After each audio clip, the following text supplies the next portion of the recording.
Well, surprise, surprise, surprise. You thought you guys were rid of me, but apparently not. We are here on overtime on the Joy Reid Show because we got some breaking news. This is a bit of a surprise. This broke after we already completed the show, finished the show. We were done. I was beginning to enjoy my burger and fries and trying to live the Friday night life. But surprise, surprise, Marjorie Taylor Green has announced that she is quitting Congress. She is leaving the scene.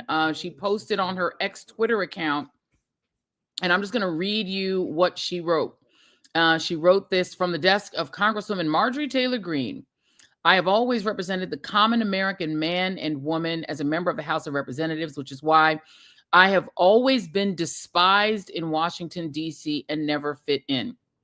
Americans are used to the political industrial complex of both political parties, election cycle after election cycle, in order to elect whichever side can convince Americans to hate the other side more. And the results are always the same. No matter which way the political pendulum swings, Republican or Democrat, nothing ever gets better for the common American man or woman. The debt gets higher. Corporate and global interests remain Washington's sweethearts. American jobs continue to be replaced, whether it's by illegal labor or legal labor, by visas or just shipped overseas. Small businesses continue to be swallowed by big corporations. Americans' hard-earned dollars always fund foreign wars, foreign aid, and foreign interests. The spending power of the dollar continues to decline. The average American family can no longer survive on a single breadwinner's income, or both parents must work in order to simply survive. And today, many in my children's generation feel hopeless for their future and don't think they will ever realize an American dream, which breaks my heart. She then goes on to say, I ran for Congress in 2020. That was right before she became a pro-insurrection person, and have fought every single day believing that make America great again meant America first. I have one of the most conservative voting records in Congress, defending the First Amendment, Second Amendment, unborn babies, because I believe God creates life. Second page of her letter. During the largest shutdown in our nation's history, I raged against my own speaker and my own party for refusing to proactively work diligently to pass a plan to save American health care and protect Americans from outrageous, overpriced, and unaffordable health insurance policies. The House should have been in session working every day to fix this disaster, but instead, America was force fed, which means force fed, disgusting political drama once again from both sides of the aisle. My bills, which reflect many of President Trump's executive orders, like calling for a new census counting Americans only to draw new districts, making English the official language of the U.S., making it a felony to medically trans a minor. I didn't know that was an adjective. And other bills like eliminating capital gains taxes on the sale of your home and eliminating H-1B visas just sit collecting dust. That's how it is for most members of Congress's bills. The Speaker never brings them to the floor for a vote. Many common Americans are no longer easily convinced by paid political propaganda, spokespersons and consultants on TV, and paid shills on social media, obediently serving with cult-like conviction to force others to swallow the political party talking points because they know how much credit card debt they have. They know how much of their own bills have gone up over the past 5 years. They actually do their own grocery shopping and know food costs too much. The cost has increasingly gone up. She goes on about costs. They've been laid off after being forced to train their visa holding replacement. The college degree they were told to earn only left them in debt with no big six-figure salary. They see more homeless people than ever in their own community streets. They can't afford health insurance or practically any insurance, and they just aren't stupid. These are the people I represent and love because this is what all of my family and friends are, common Americans. I have been blessed to represent the 14th District of Georgia for 5 years, which is filled with some of the most wonderful, kind-hearted, God-fearing, patriotic, hardworking people you ever meet. Good, regular, common Americans. So that is her letter. in which she's announcing that she is gone. She's leaving. She is gone. She's going to exit the United States House of Representatives. So the question then becomes, why? What is Marjorie Taylor Green up to? Now, we know she just appeared on The View, which was an unusual place for Marjorie Taylor Green to be. We know she has a book coming out. And imminently, she's already got a book cover. She's already promoting it on her Twitter page. And we know that she's been in this really singular fight with somebody that she absolutely supported, Donald Trump. Remember, she was one of the people who ran in 2020 and then was in that like backdoor meeting in the White House where she came out and said they had a really great meeting about how they were going to keep him in power, even though he had lost the election. And then she supported the January 6th insurrection. She praised Donald Trump for pardoning all 1,500 to 1,600 insurrectionists, including the violent ones, including some who were sex offenders, including one guy who wore a pro-Holocaust shirt. She praised all of that. She was all for the mass deportation policy. She loved the cruelty toward immigrants. You can see even in her exit letter that she's not fond of the immigrants. She loved all that. She's pro Second Amendment. Most of her ads, she had lots of guns in them. She was actually firing guns in a lot of her ads. So she's for that. But where they broke faith with one another was over the Epstein files and over Israel. And those are the two places in which Marjorie Taylor Green and Donald Trump are not on the same page. Israel and the Epstein files. And Donald Trump had already announced he was not going to support her reelection, that he was going to oppose her reelection, which means he probably would have put a lot of money against her. I'm assuming that like all of the four who went against Donald Trump's really desperate wishes to not support this discharge petition to get the Epstein files on the floor, to force a vote to release the Epstein files, all of them were threatened with primaries. All of them were threatened with unlimited money coming at them in order to ensure that they wouldn't vote for it. And they all voted for it anyway. Lauren Boebert is in a redistricted district. Nancy Mace apparently wants to run for statewide office in her state. So they're all kind of shifting in an interesting place. The gentleman from Kentucky, he said there's already millions of dollars put against them. So it's interesting. Some people in the chat are saying it's just a distraction. I have this theory. Wajahat Ali, who's traveling tonight, so I can't have him on tonight. He and I both have this theory that she's going for the Game of Thrones. This lady is going for she's swinging for the king. I think she has bigger plans than to be in Congress. And she probably figures, why sit in Congress and fight Trump and probably lose in a primary the way Liz Cheney was primaried out with the money that Trump and Elon Musk and all of the billionaires could put against her. Because remember, if you're for releasing the Epstein files, you're fighting the billionaires, because the billionaires are the ones being protected by the Epstein files. People saying Nancy Mace is batshit crazy. That is facts. She is crazy as a bedbug, but apparently she has bigger ambitions. I think Marjorie Taylor Green also has bigger ambitions. I think she's going for the throne, y'all. I believe she's going for the throne. I think that she's going to leave Congress in January, launch a podcast, which will probably be very popular. And she can see that lane that Tucker Carlson is in, that Nick Fuentes is in, and she could be in that same lane. There's no reason why she couldn't be in that same lane. And remember where she came from. She was a QTuber. She was a pro-QAnon YouTuber. And that's one of the reasons that she's so passionate about the Epstein files, because the whole point of QAnon is a conspiracy theory that there's a global pedophile ring. And then it turns out, surprise, surprise, there is a global pedophile ring. It was run by Jeffrey Epstein, and it involved a lot of billionaires and really powerful people, not just in the United States, but also in Kensington Palace in England, also in Israel, around the world. This thing stretched to, I've read these emails that have been released so far. There are people, big wigs in Saudi Arabia, big wigs in academia, big wigs in Hollywood, Woody Allen, Sunyi Previn, all these people emailing with Jeffrey Epstein. So this ring, at least we don't know if it was all people who were doing sexual misconduct, but they were all talking to Jeffrey Epstein, and he was a billionaire, and everyone he was talking with were billionaires. So you had this billionaire ring of very wealthy, connected people who were dealing with somebody who was trading girls like they were, coins, and also preying on them.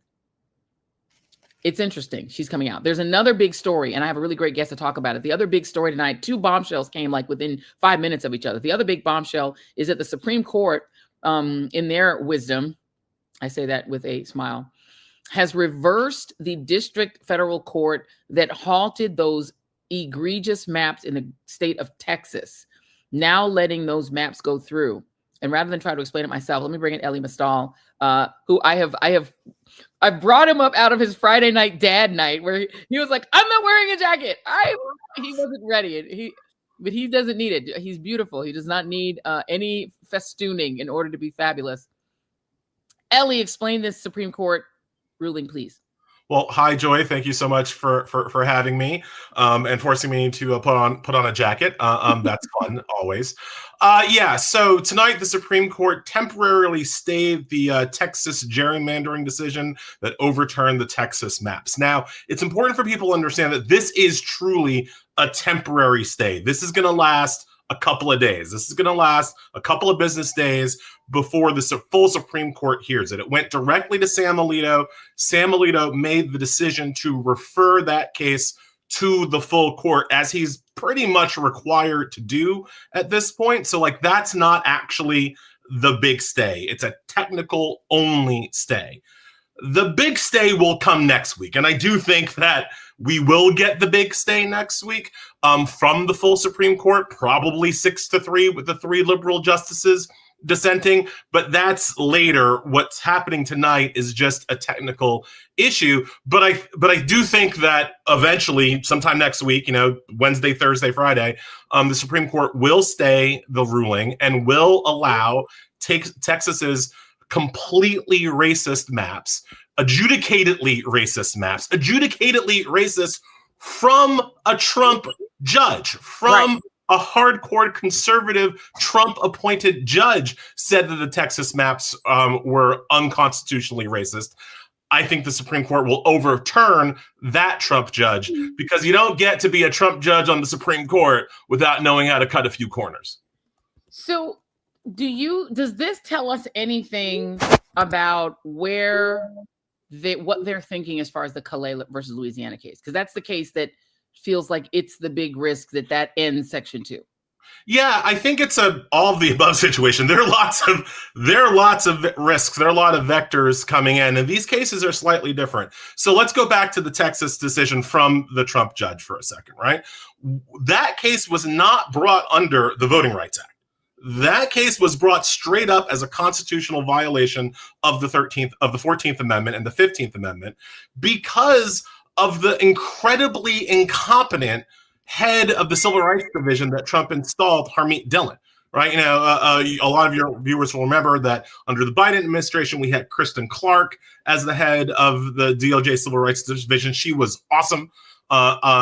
She was a great lawyer for justice and for fairness and equality, replaced by this completely unqualified MAGA plant named Harmeet Dillon. And what Dillon did was threaten Texas. That's how they got to the gerrymander in the first place. She threatened Texas to sue Texas over its maps unless they racially re-gerrymandered their entire state, right? And she the distinction was for her to break up mixed race districts, right? So districts that were majority minority because of a Hispanic and Black population. She ordered them to break people up, not based on their politics, not based on where they're living, but just based on the fact that there were Hispanics and Blacks living together in the same district, and you can't have that. So the way that Texas got these extra 5 seats was to put Latinos kind of in their own distinct districts, disentangled them from Black people, spread the Black people all over into the white districts, and that allowed them to get 5 more Republican seats. But to do that, they literally had to split up people based on their race. Oh, you're Black, you go here. Oh, you're Hispanic, you go there. If you're a Democrat and white, you got to stay in your district. That nothing happened to you, right? And that is the one thing. That is literally the only thing the Supreme Court says you can't do. Supreme Court says you can gerrymander to the hilts for partisan reasons, but you cannot break people up strictly based on race, which is what Harmeet Dillon, the head of the Civil Rights Division, ordered them to do. So that case was brought under the 15th Amendment as a straight up unconstitutional violation of the 15th Amendment. And that's, again, what this hardcore conservative Trump judge said. Yeah, that's just racist. You can't do that. Right? Now, the Louisiana versus Calais case, that's different. That's brought under the Voting Rights Act. That's a question about whether or not you can use race in certain aspects to combat racism. So that is a question of whether or not again, the general principle, you can't use race at all. But under the Voting Rights Act, you can use race in order to break up white supremacy. So in order to have Black people have the opportunity to elect a representative that looks like them, you can make a majority Black district. That is what was challenged under Louisiana versus Calais. And what the Supreme Court is likely going to say is that the Voting Rights Act is unconstitutional, at least in this aspect, that you can't through the Voting Rights Act use race to combat racism, is essentially what the Supreme Court is going to say there. So you see how they're two slightly different issues, kind of trying to get around the same problem. All right, but let's get rid of the jargon for a second. What does that actually mean for Texas, and not just Texas, for Texas, Louisiana, North Carolina, California, all these states that are suddenly trying to redistrict around for the upcoming midterms? What it does is that it gives the Supreme Court ample opportunity to stop the gerrymanders they don't like, potentially in California, while allowing the gerrymanders they do like in Louisiana, like in Texas, and like in North Carolina. So basically meaning that the Supreme Court wants to be the arbiter of who gets to use race and how, and that they'll let basically white Republicans use it because they know that'll give Republican outcomes, but say that anyone who wants to use it to give Black and brown people more representation, that's unconstitutional. That is exactly where I think we are headed. What's going to happen is that the Supreme Court is going to say, if you are using race just to do politics, just to take away Democratic votes, that is okay. But if you are using race to actually give representation to underrepresented people, that's not okay. And it's a thing that like a lot of white people don't fully understand. Even the good white people, liberal white people, haven't fully come to grips with. What these gerrymanders are doing is giving white folks over-representation, more representation than they deserve, right? Congress is 78% white. 78% of the 80% of the districts are majority white, but white people are only 60% of the country. That's a majority. There's not a few of them. There are a lot of them, but they're not. This country is not 80% white. This country is not 85% white. This country is not 95% white like it looks like it is in the Senate, right? Like this is a much more diverse country than our government would represent, right? And so when white folks are arguing for these gerrymanders and against giving Black people, majority minority districts, what they're really arguing for is their continued over-representation in government. And unfortunately, that is exactly the kind of white supremacy that this Supreme Court gets down for. Like that's what makes them like burn the midnight oil, right? And so I think we're going to see the Supreme Court allow racist gerrymanders in Texas, in North Carolina, but potentially disallow the same gerrymander in California. And the other aspect here that people have to really look out for is that they can do all of this without making a decision. The Supreme Court can allow Texas and North Carolina to have their maps without actually making a decision. And it's something they've done before in Alabama. All they have to do, think about it this way, folks. All they have to do is delay hearing the case until February of 2026. Because after February 2026, based on prior Supreme Court decisions from this Republican Supreme Court, we're too close to the midterm elections to change the maps at all, right? We're just too close. It's a case called the Purcell v. Gonzalez. It's called the Purcell principle for those playing lawyer at home. But according to this principle, this doctrine that the Supreme Court completely made up out of their ass, if you are too close to the election, you can't ask the states, you can't force the states to change their maps, right? It fumbles with the normal process of the election. And Brett Kavanaugh, a couple of years ago, set that date not in like September before the November election, not in October before the November election. He set that date all the way back in February before a November election.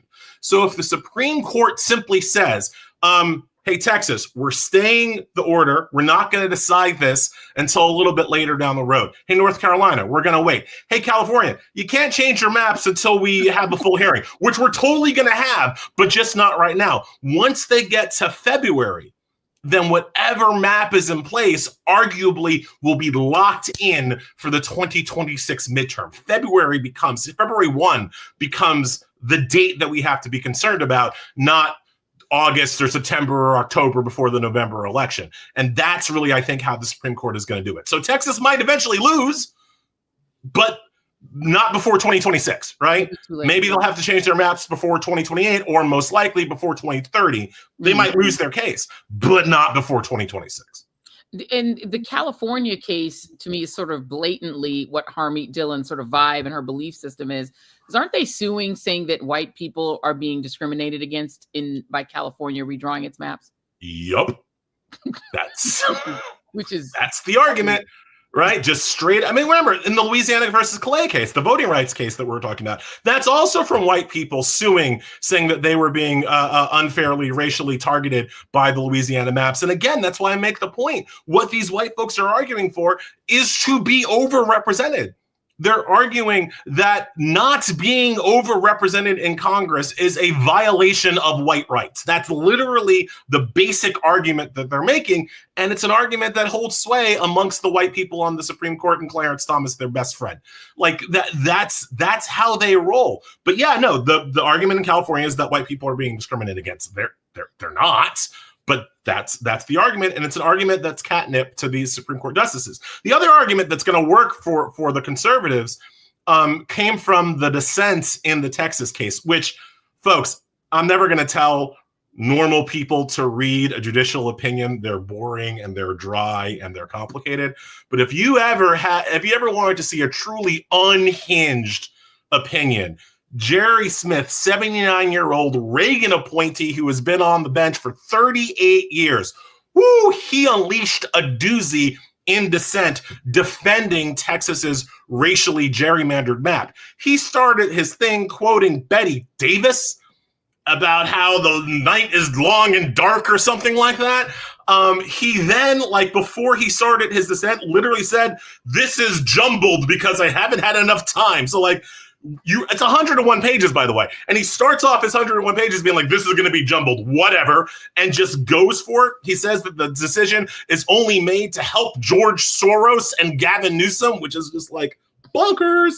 But his core logic, to the extent there was any, I mean, this guy's 79 and maybe doesn't chew the leather the way he used to. But his core argument was that despite all of the evidence that Texas gerrymandered based on race, despite the fact that Texas was ordered to gerrymander based on race, according to Harmeet Dillon, doesn't matter because Texas super double promised that they were not being racist at all. The Texas lawyers promised the court that no, sir, I don't see no racism nowhere, sir. That was their argument, and this judge says, well, and we just have to believe them. We can't look at evidence. We can't look at the outcomes. We can't look at what they actually did. They said they weren't trying to be racist, and we must therefore assume that they weren't trying to be racist. And as dumb as that argument is, to anybody with half a brain cell, Roberts loves that argument. Chief Justice John Roberts basically acts as if the only way that we can stop racism is if the racists self-report, right? You have to literally go into John Roberts' courts and say, sir, Mr. Roberts, I'm trying to be racist today, before John Roberts is like, well, you can't do that. But if you go into his court and be like, I don't know nothing about birthing no babies, then he's like, well, I can't see no, hear no, feel no racism today. Go on your way, good sir. That is Roberts's actual belief system. And so this unhinged, crazy man, Betty Davis inspired argument from this crazy Reagan judge, that's gonna work. That's gonna work in certain circles. That's gonna work in certain recesses of John Roberts's brain, I fear. Yeah, and by the way, if those of you who don't believe what Ellie is saying, as entertaining as Ellie is, he's absolutely right. If you go back and you look at John Roberts' history, going all the way back to when he was a young lawyer in the Justice Department in the Reagan administration, his core beliefs have always been that the Voting Rights Act in particular, I don't know what he thinks about the Civil Rights Act, but he definitely believes that the Voting Rights Act is unfair because it casts aspersions on what white people who are gerrymandering maps are doing. And that anything in his view that casts a racial aspersion, particularly on the South, he's very sensitive to the idea that people were saying in the 1980s, which again, in 1980, it was 12 years after the assassination of Dr. King. So it's not like the 1980s was like 100 years after King was assassinated. It was 12 years after assassination of King. He believed that it was an aspersion to be cast to claim that 12 years after the assassination of Dr. King, anybody in the South was racist, and that anybody in the South who was gerrymandering maps had racist intention or trying to prevent Black people from voting. He finds that deeply personally offensive. Therefore, he believes that the Voting Rights Act is unconstitutional because it is just one big aspersion being cast on Southern white Americans. And so that is what he believes. And this is where we are. And he's now the Chief Justice of the Supreme Court. He also believes in Republican outcomes. Like, he really believes that, like, Republicans should get their way. Like, whatever Republicans, that's my Nala barking. Sorry, y'all. Nala has weighed in. He also is a Republican first. And he believes that whatever Republicans and very, very wealthy people want, it has to happen. And he's going to do whatever he can to make it happen. You know, Joy, I've argued that John Roberts is either the most effective Republican operative of this generation or the second most. It depends on where you rate him and Mitch McConnell. But it's 1 and 1A in terms of being the most effective at doing evil. Not the most evil, but the most effective at doing the evil. It's either Roberts or McConnell. Oh, 100%. He's Sam Alito with better manners. You know, I mean, they want the same things, but Roberts just has sort of exceptional manners. And so he comes across as a sort of mannerly, sort of kinder, gentler version. And the press wants to like him. Like the press has always given Roberts a very easy ride. He hasn't been subjected to anything. I mean, just the past 2 years of Ketanji Brown Jackson compared to the 20 years of Roberts. I mean, that there are a lot of differences there in how the press treats both of them. But even, you know, Sam Alito got a Antonin Scalia got a rougher ride in the press than John Roberts has. Roberts has always sailed kind of on this wave of press. Press a good feeling. I mean, I don't know. Maybe I feel like the press kind of liked Scalia. I feel like the press liked Scalia. They liked him because he was bombastic and entertaining. He was funny. They like Trump. He was funny, but the press would still call him out on his like bigoted, crazy stuff from time to time. Like they understood he was a funny man. They understood that he had an edge to him that would be reported on. Roberts, I mean, I was just joking, like, maybe he knows Olivia Nuzzi or something like that because he just seems to be able to sail through. I mean, with a real easy. Know Olivia Nuzzi. I mean, don't they all? I mean, only if you're running for president, apparently. Apparently. Before I let you go, I know you have dad things to do. I don't want to keep you too long. Ellie, do you have thoughts on Marjorie Taylor Green? Because speaking of redistricting, you know, she's in a super duper uber boober red district. It's going to be another Republican that'll swap in for her.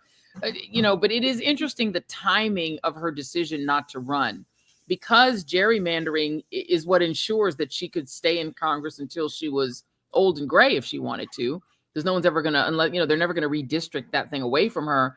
But obviously the threat Trump can present to her is a primary of somebody even further to the right, like double, triple QAnon against her. And obviously that threat must have had some resonance because she's out of there. She's out of here. It's cowardly. Leaving is cowardly. She found a voice.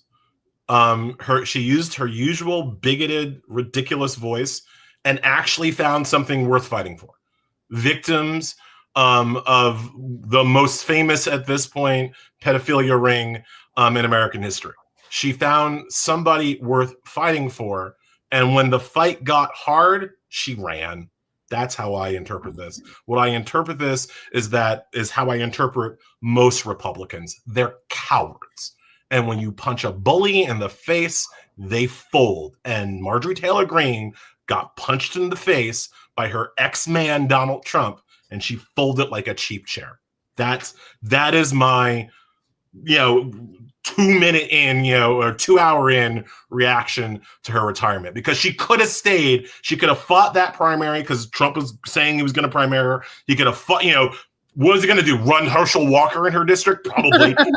She could have fought Herschel Walker, tried to win that primary, and stayed doing her bigoted stuff still, but stayed fighting for those victims and fighting for their transparency and accountability. And instead, she ran away. And as many people online have noted, she her retirement date is set for January 5, 2026, right? Which is 2 days, one business day after her congressional pension vests. What a hero, right? It's literally, you need to serve to get your pension at 62 from Congress, your lifetime pension. You need to serve 5 years. She's 5 years in on one business day before her retirement takes effect. What a hero.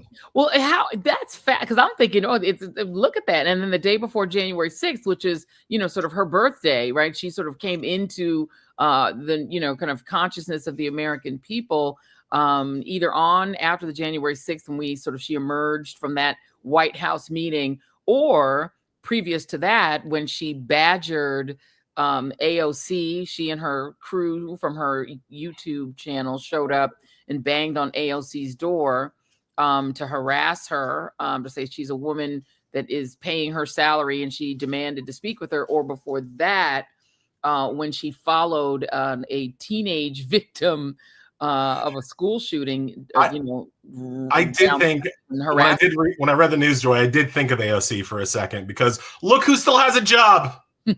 And it's probably getting an upgrade. She's probably look who still has a job. Look who outlasted. And it's just, I took some solace in the fact that sometimes the best resistance is just outlasting these fools. It's just you keep pushing the rock and pushing the rock, and you're still here when they're long gone.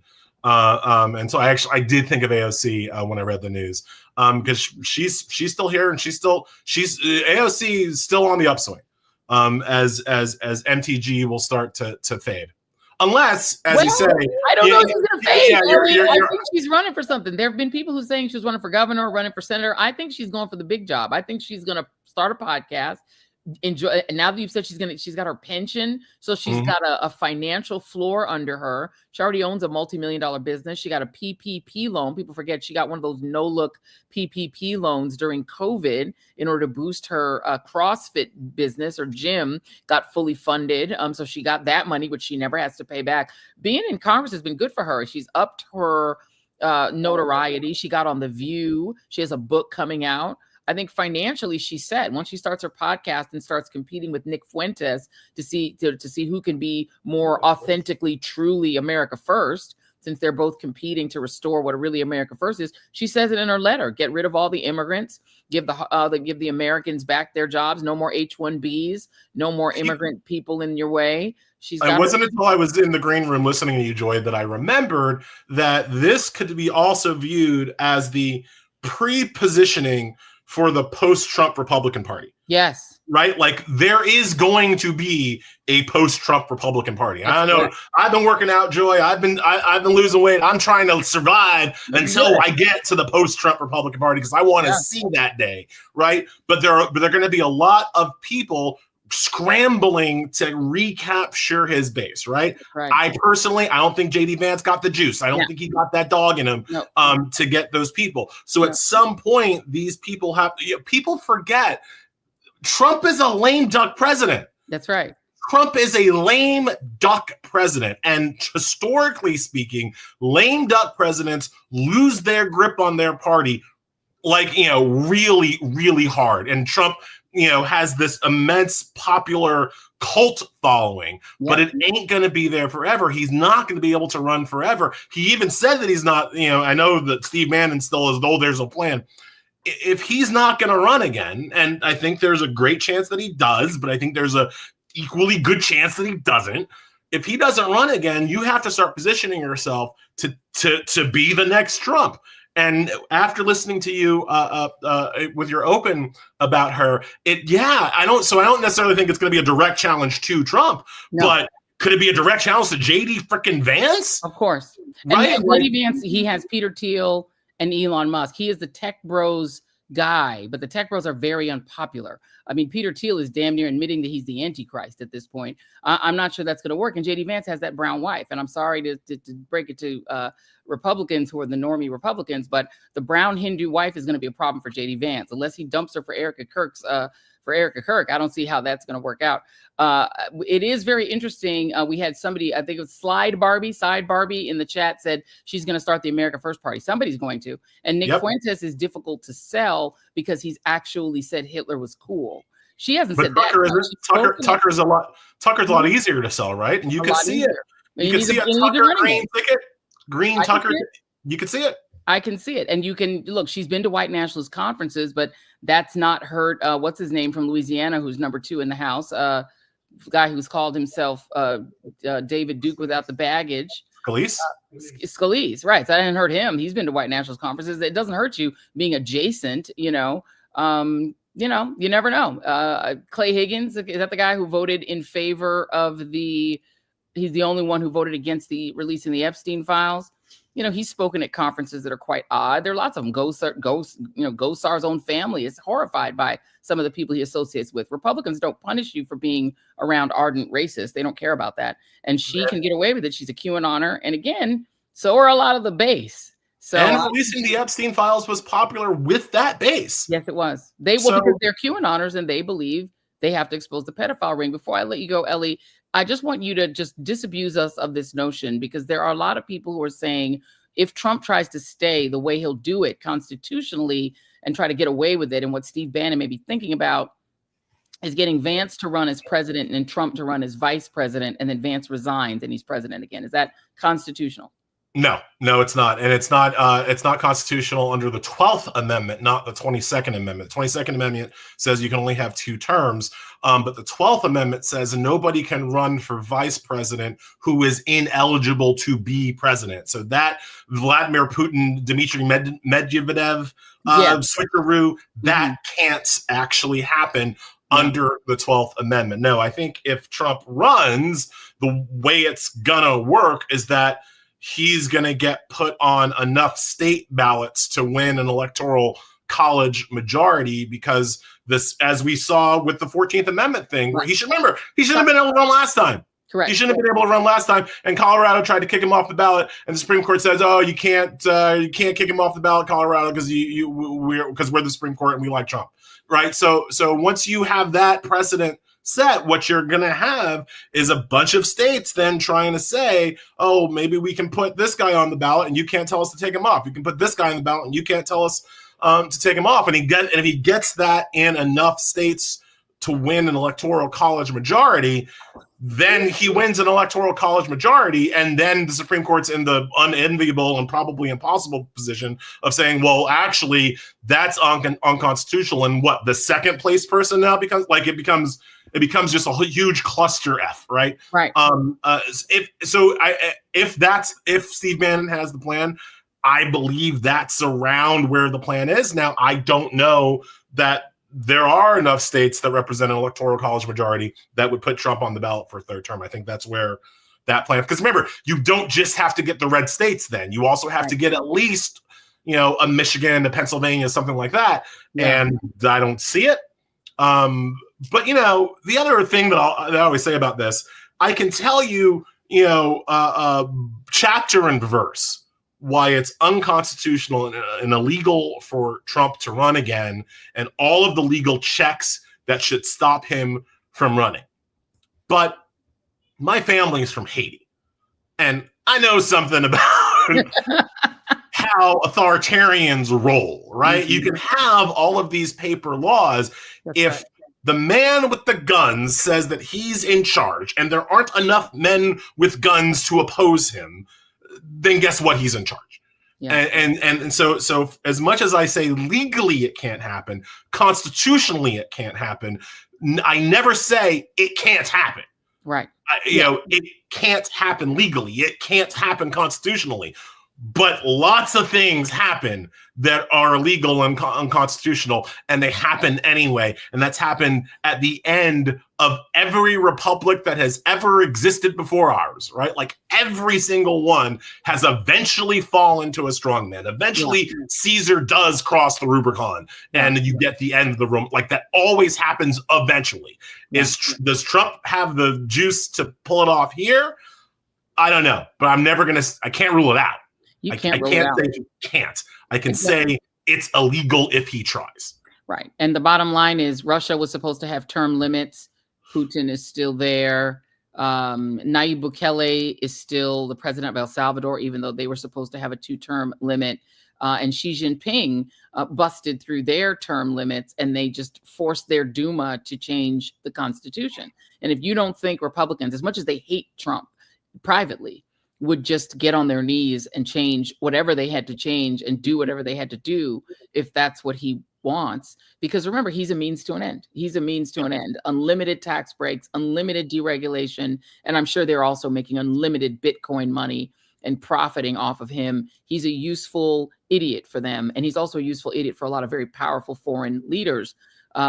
Israel, Russia, they all love him. They love him. And if he can get his hands on that Venezuelan oil, baby, there's going to be unlimited money to be made in Venezuelan oil. And the Supreme Court loves money. They love people with money. Elie Mystal, thank you so much for, I literally texted Elie while he was trying to live his life. I'm like, don't live your life. Get on this live with me. Let's get on a live together. Thank you, Elie. I'm going to release you to go and hang out with your fam. I appreciate you, man. Nice seeing you again, Joe. I'll talk to you later. Thank you very much. Yolanda Jones is waiting. She's imminently coming on. Oh, wait a minute. It's almost like there's like a genie situation. I just like, and all of a sudden she's there. Yolanda Jones. Oh, okay. Yolanda Jones. Hey, girl. Hey, girl. Hey. I'm on here with no makeup on, so let's go. Listen, that look, and I'm telling you, my lip done gone. I got French fries over here. I was trying to eat them. I had fries. I was trying to eat my fries, and all of it, my food came. Doorbell rang. Dog barked. So it's all good. People understand. People just love you. All right. So we talked to Elie Mystal about some of this, but I want you to, as a Texas lawmaker, your thoughts on the Supreme Court staying that ruling, which would have thrown out those maps. First of all, did we not just talk about this? Was it day before yesterday? Did. Literally. Like, and everybody's like, we won. And I was like, let's be cautiously optimistic. Because I'm going to say this again. My mother always told me, Jolanda Felicia, don't be surprised when white folks white. When white folks do white stuff. And they have been trying to get back to Jim Crow for a very long time. And they have felt like they have been tortured by liberal justices, and the pendulum has swung too much. And so now they have, you called Trump some kind of puppet. I can't remember what you called him. A useful puppet. He's a useful idiot. He's a useful idiot is what you said. You said a useful idiot. He also is a useful idiot for white supremacists. And white fragility is a thing, and it's real. And if you don't think that Samuel Alito was not going, if you didn't think that he was not going to do a shadow docket and be like, no, and put back those racist maps, and now they can just wait. They can wait it out past December 8th. And even if they talk about what undo them, December 8th is. What's the significance again of December 8th? Okay, so if you're not from Texas, you have until December 8th to file to run for Congress in Texas. December 8th is a magical day. And effectively, Alito was, because before with the stay, and let me also say this, 3 judges in El Paso are not the Supreme Court. Right. In the Supreme Court, you got a lot of ego. Do you really think the Supreme Court's going to let 3 little justices in El Paso, Texas, run the show for the 2026 midterms? Hell to the no. So Alito pulled an administrative move, which he could do, and said, nah, I'm going to put back those other maps. And it basically forces the people that are running, if it's like that until the 8th, to file like they did, which again is the big clash with Texas 18 and Texas 9 and Texas 33 and Texas 30. And so it's going to fulfill an end. And when Briscoe Cain, who is the Republican state rep who filed for Congress in Texas 9, that Congressman Green has represented for over 20 years. And when the 3-judge panel came out, Briscoe, who I know, literally said, I ain't changing nothing. I'm running for this. I have faith that the Supreme Court is going to do what's right. And what he should have said was put the KKK back in control. And he was just way too confident. He was like, I'm not going back, because then there were people like, well, since they put off those other maps, that literally created a district for you, a congressional district for you. Right. Are you going to go back and refile for state rep? He was like, no, I ain't doing that, because I know what's going to happen. And so he was right. But again, remember, everybody was like, yay. And when you called, I was like, yay. Oh no, but by the way, everyone, to take you all behind the scenes, when that ruling came through, I immediately texted Jelana Jones, my hair twin. I said, girl, we made it. I was on cloud nine, and she said, now calm down, little lady, calm down. And she talked, and I was like, okay, you got to come on the show and talk everybody down with me, because I was on a helium balloon thinking that we were winning. But you're absolutely right. Everything is temporary in this republic.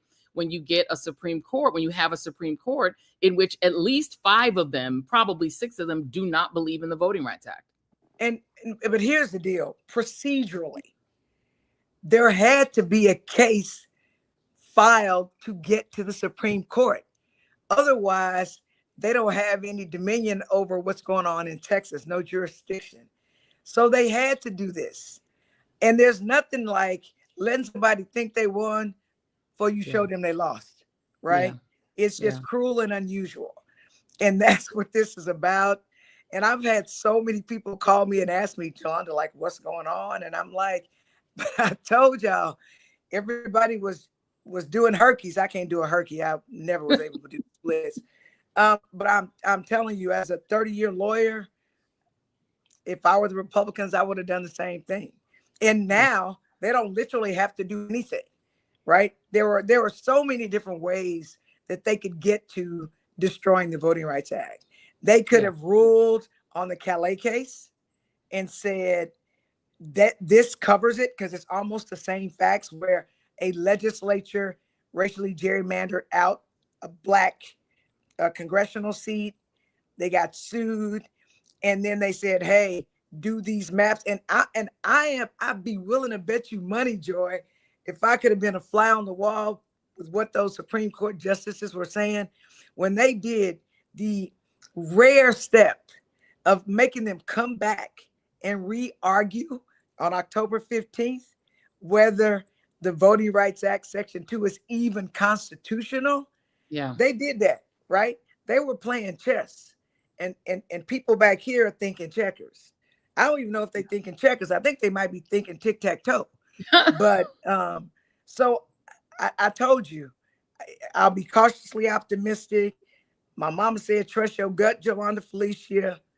My 30 years of trial law and strategy. And I was just talking to somebody today about how to be a great lawyer. And you don't learn how to be a great lawyer by going to court and watching somebody or watching somebody argue. You have to learn how they think. So it's the conversations that were had. And now that puts that, so they could have got there that way, where they could literally rule on Calais and say the Voting Rights Act is unconstitutional because they literally use race to draw that Black seat. To make majority access district or minority access district. Yeah. What Alito could do, they could go down this little shadow docket thing, which a shadow docket is sort of this phenomenon where they do stuff without transparency, which we know Trump and Abbott in Texas do stuff all the time with no transparency, where he says, oh, administratively, I'm going to stay those 3 judges in El freaking Paso, Texas, and we're going to re-implement those racist ass maps. And then it's just going to sit. And then December 8th rolls by, you're forced to, file based on that, because that's what's live. Yeah. And then there you are. And even if some kind of way the Supremes go back and protect our voting rights, which I do not believe that they're going to do.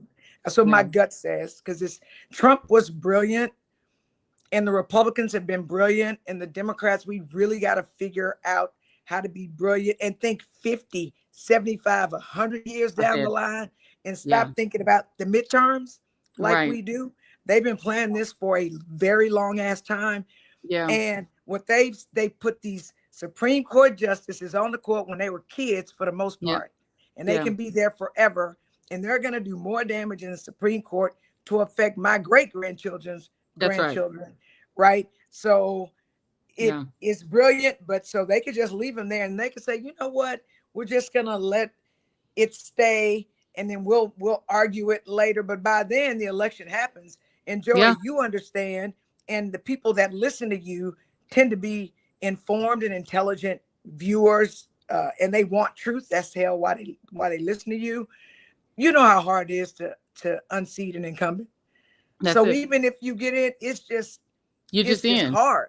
Yeah. Right. And so it's I knew it was gonna happen. I mean, Yeah. my phone, I was getting text, and they were like, you were right. When I saw this, I remember what you said. I said, I told you. I want to be wrong. I literally wanted to be wrong. But when I tell you that people are jealous of Black excellence, they're jealous of Black power, they are jealous and they are threatened by the power and seniority of the Congressional Black Caucus. The only thing they can do, what's that thing they say? Do it now and ask for something later. What is ask for forgiveness later? Yeah, just Yeah, do it so now do- and ask for forgiveness. and And they're ask not for- going to ask for forgiveness later. They're just right. gonna do They're it. just gonna be like, And so Yeah. it's And so where we then it's- are. Absolutely. Jolanda Jones, thank you very much, my sister. I appreciate you. Thank you for jumping to it on short notice. I'm grabbing because friends look at on my short face. notice. You look good. No No, you look makeup. great. You No look good. freaking makeup. Oh my God. Fabulous. Fabulous. And look, you can get away with it because I ain't got no contouring or nothing. I don't got no highlights. But I do have Jesse on my chest. Because Come on, now it's the Jesse. Jesse Jackson moments, man. We got to fight. We got to get through this. The history of this country has taught us we're going to get through this, but we literally need to start planning 50, 75, 100 years in the future. We cannot be 2 years away. We're going to get spanked all day, every day. Amen on that. Jolanda Jones, everybody. Thank you very much. Always appreciate you, good sis. Thank you. Thank you. Thank you for having me. Thank you. And thank you to everybody in the chat. We got somebody named West Texas Talent throwing a little bit of coins in the till. Really appreciate that. And I'm going to keep it going, y'all. I'm sorry. I was on a mass text it's sort of extravaganza here trying to get some friends to come on and talk about this stuff. Stuart Stevens, political strategist extraordinaire who once was helping Mitt Romney, but now is fighting with the resistance, also was on the road on the run. And I managed to bother him into jumping on the thread as well. Jumping on the live as well. Stuart, thank you so much. I appreciate you jumping in. Thanks for asking me to the party, Joy. Of course. So let's just get right to it. Marjorie Taylor Green, I read earlier her statement that she posted on X Twitter. And it's a lot of, kind of feel good talk about how she represents the common man. She then weaves into some anti-immigrant strains. It read to me like what you could have done as like a treatment for a podcast that she could very easily launch on January 6th, because on the 5th, I was just informed by Ellie Mastal, who was on earlier in the show, her pension vests on the 5th. So once her pension vests, because she'll have been in exactly 5 years, on the 6th of January, she'll have a vested pension, meaning her retirement is set. She will have a book that probably comes out shortly thereafter. Her book is coming out soon. She will have established herself going on The View, going on CNN. She'll have broadened her appeal.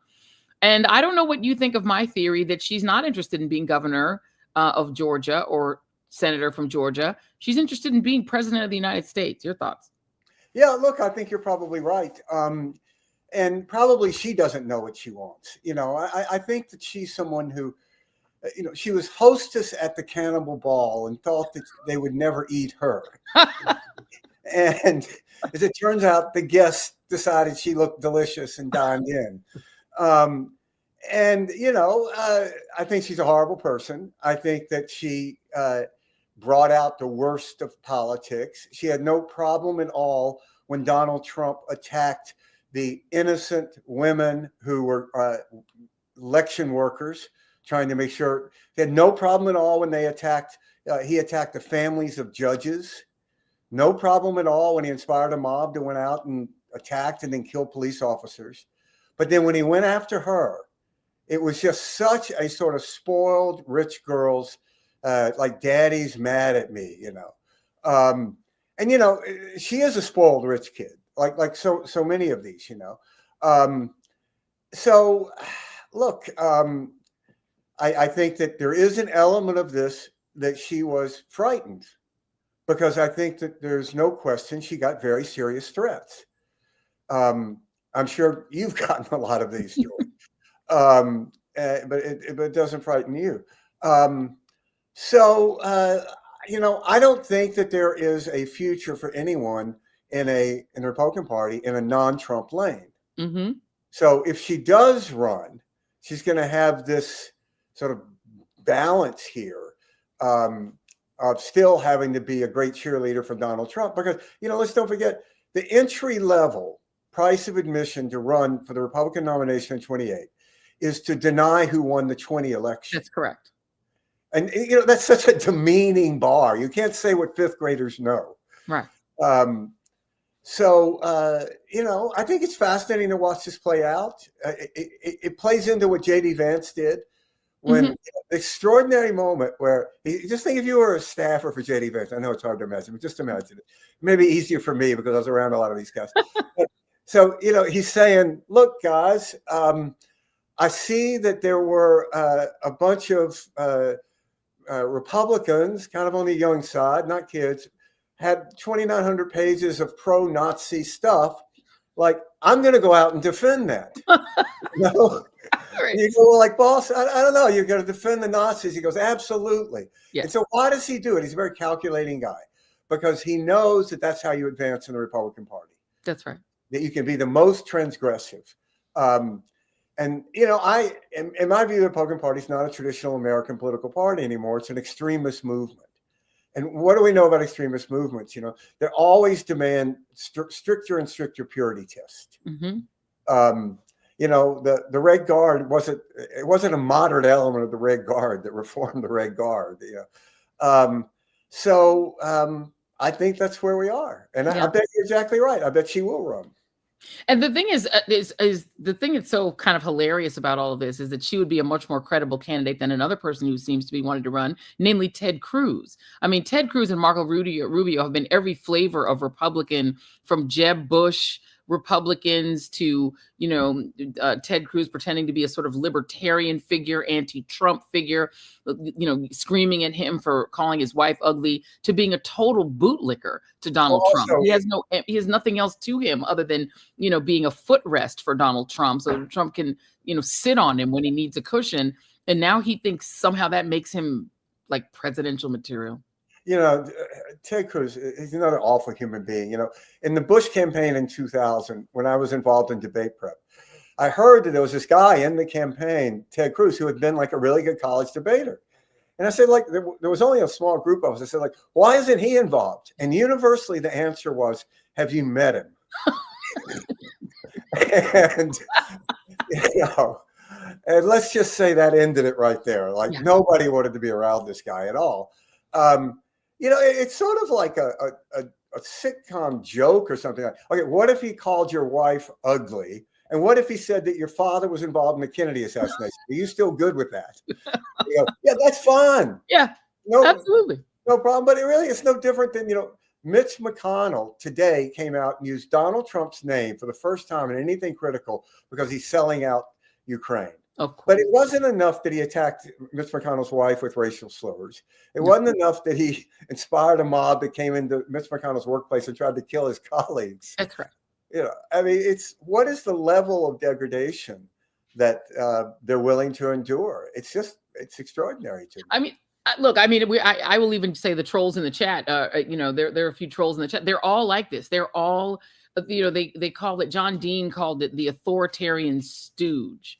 that there has to, that you can't have an authoritarian without people who are willing to fall on their knees. You know, Donald Trump could seize these people's wives and children and lock them in a tower, and they would all say, "Thank you, Mr. Trump. We love you, Mr. Trump." There's nothing he couldn't do. He's right. He could shoot someone in the middle of Fifth Avenue. He could shoot their family member in Fifth Avenue.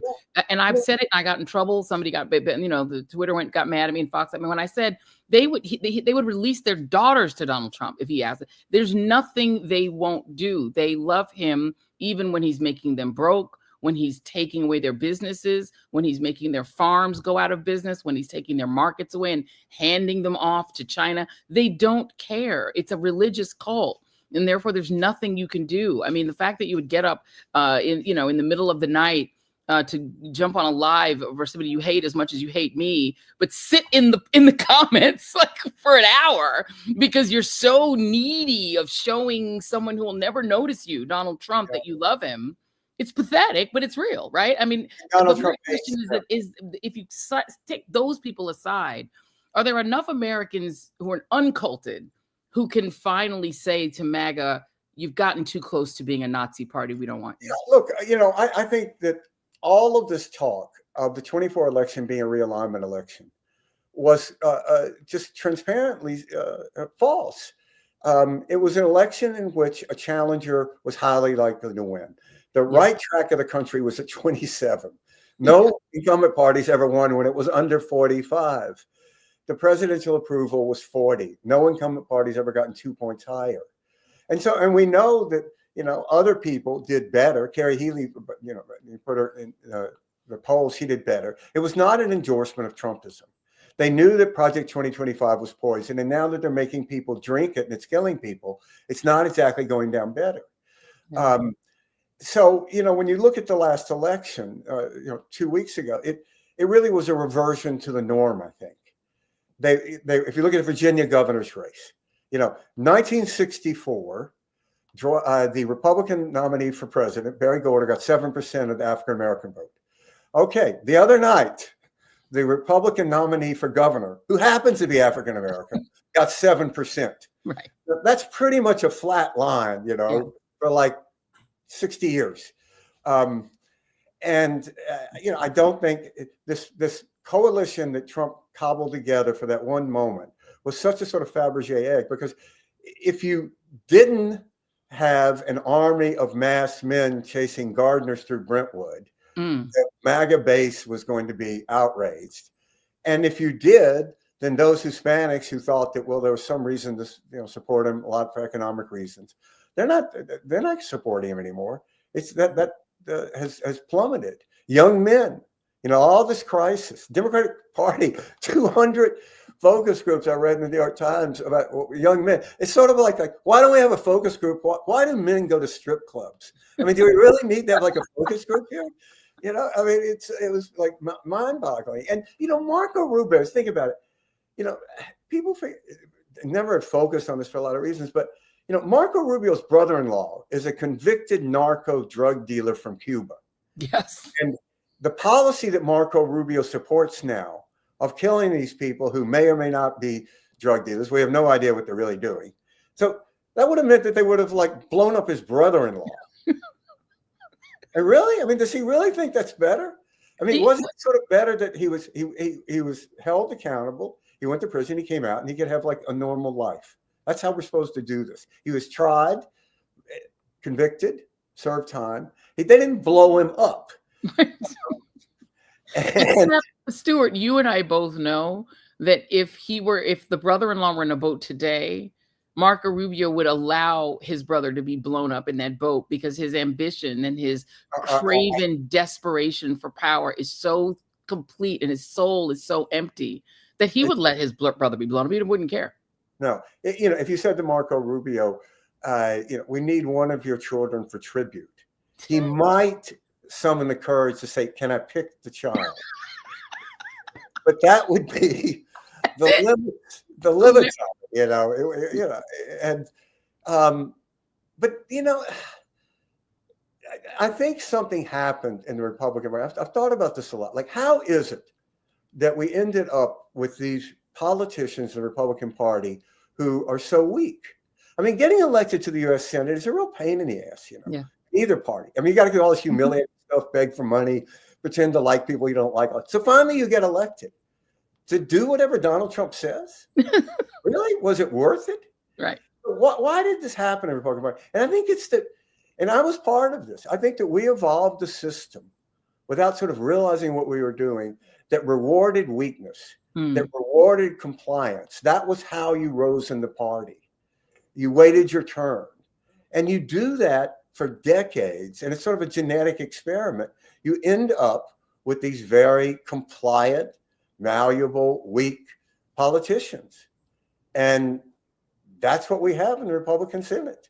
And it's just extraordinary. I think 80% of them hate what Donald Trump is doing with Ukraine. They could stop it. But I mean, even knowing that Donald Trump, as Marco Rubio's Senate Intelligence Committee, concluded, he was elected with the help of Russians. He's now trying to give Russians, the largest country in Europe. Yeah. And they still, what are they going to do? Nothing. I don't think anything. They're going to do nothing, Stuart. You and I both know they're going to do absolutely nothing. And a historic tragedy. I was just in Ukraine. I'm helping with the aid mission, and they will fight. Mm-hmm. I mean, the irony of this is, at the end of this, it's the Ukraine that could help the U.S. military more than the U.S. military could help Ukraine, because they're inventing the new war in Ukraine brilliantly for the necessity of survival. Mm-hmm. But look, I think that a Democrat's going to win in 28. And I think that the Republican Party has that the 24 election was sort of the Pickett's charge of Trumpism. That's as high, and I say that as someone who had relatives in Pickett's charge. That's sort of as high as they got, and it will never go higher. And in politics, you need either an attractive message or a messenger, or hopefully both, some combination. Barack Obama was brilliant at both, but I don't really see that the Republicans have either now.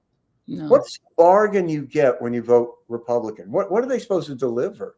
Yeah, the base is still these white, non-college educated men, and all this stuff that we read about how Democrats have a problem with rural voters and all of this.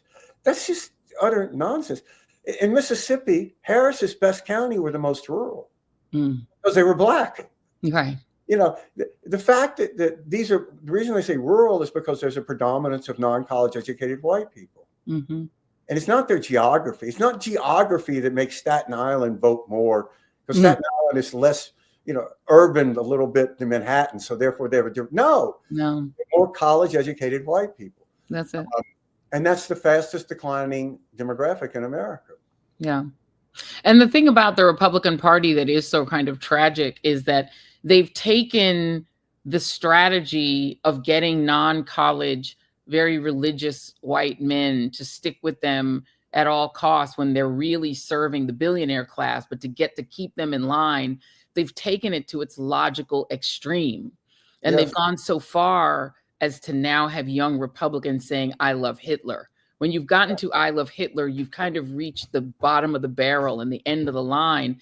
How much further could you possibly take it other than saying you're the Nazi party now? Like, they've taken it so far that there's really nowhere else to go. And there's no one else who can embody that with enough showmanship to do what Donald Trump did, other than somebody like a Marjorie Taylor Green. But the problem for her, she's a woman.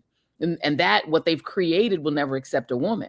So you have all of these options. You've got the pretenders like J.D. Vance who can't perform what Trump does because they have no personality. Rubio is a soulless git. He has no talent for this. He's just whatever. He's a weather vane. There's no one else with it. And sadly, the one person who can approximate what Trump does is an actual person who is considered a neo-Nazi, which is Nick Fuentes, is the closest to being able to perform what. So that's the logical extreme. You get, if you want another Trump, you got to go to Nick Fuentes, who hates black people and loves Hitler.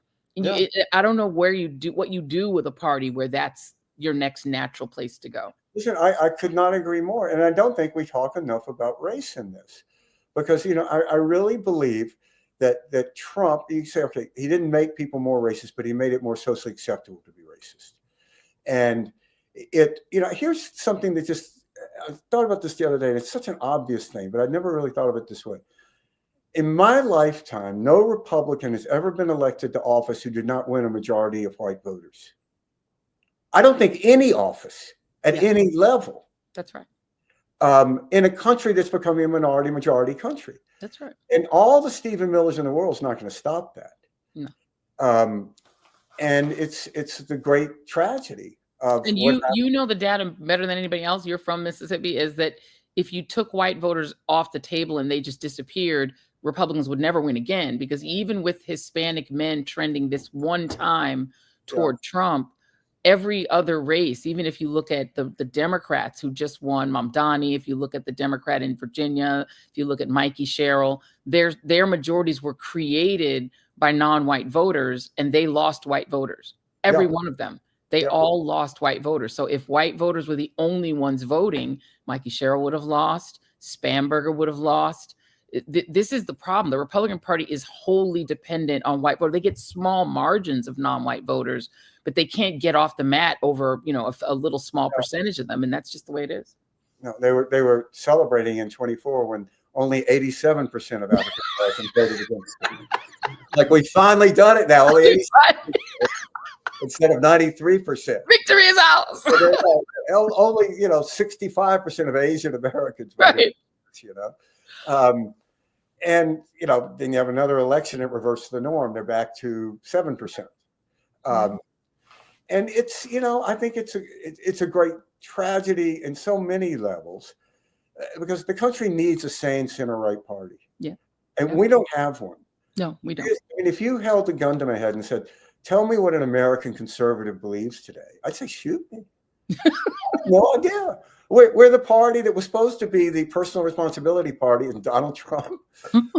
we were the pro free enterprise. So now we're nationalizing Intel. You know, the Republican Party is losing its mind over a guy who gets elected mayor who's talking about maybe 5 city-owned grocery stores. And we're nationalizing Intel? Really? You know, it's what? And now we're on the pro-Putin party. Yeah. And there's really never been anything like this in American history, of a party that so collapsed. And there's not a room for a Cheney in the party or a Romney. And I don't think it's going to change. You know, maybe 32 would be the first time that someone could get a Republican nomination who would say that Joe Biden won a free and fair election. Right. That's a big if. I will close with this quote from Lindsey Graham, which is one thing he's ever said that I think is true. He said, if we elect Donald Trump, we nominate Donald Trump, we'll lose and we'll be destroyed, and we'll deserve it. And he predicted the destruction of the Republican Party if Donald Trump was elected. And he was absolutely right. As did Marco Rubio. Everything that they said that they knew was true has come to be. Absolutely. Absolutely. So, somebody in the chat said no room for Rand Paul either. Nope. None of them. You have to be, I mean, I don't know how much further you get other than like I said, Nick Fuentes. I don't know where else you could go. Stuart Stevens, thank you. You are a saint for jumping in so late. I'm going to release you to your Saturday or Friday night. Friday night. All the best. Have a great week. Take care. All right, y'all. Well, thank you all for jumping in. We did an extra. This was a little overtime. We wanted to talk about what's going to happen with Marjorie Taylor Green. I do believe she is trying to seek some kind of higher office, or maybe just some remuneration. Maybe she's just trying to go for the cash grab. Once she's got her pension vested, she can, you know, write her book, have a podcast. Maybe she's just going to sail off into the sunset and make herself some money. Maybe she'll be on these YouTube streets with the rest of us, but she'll still be, no matter what happens, bleach blonde, bad built, butch body. That's going to stick with her for the rest of her life. That's never going anywhere. You shouldn't have gone after Jasmine Crockett, because that sticks to you. And there's a song for it. When they make it into a song, you know it's going to stick. You know, she's going to have to figure that out. And I'm not sure that AOC and she are ever going to come back together, but she did apologize for some folks. Well, thank you all for jumping in. And to all the trolls, thank you for jumping in, trolls, as well. We know that you're obsessed with us because we know that hanging out with your own friends is boring and sad, because your own friends are dry, flavorless, and pathetic. And so you'd rather hang out with the cool people, with us, because We're the fun people. That's why you guys come over here. Thank you so much. And your hate gives me such satisfaction. I drink it like a milkshake. Thank you all very much. Have a wonderful weekend. Be safe out there if you're going to be out there protesting and doing your thing. Love y'all. Thank you for jumping in for this overtime. See you guys later. See you on Monday and have a great night. Bye-bye.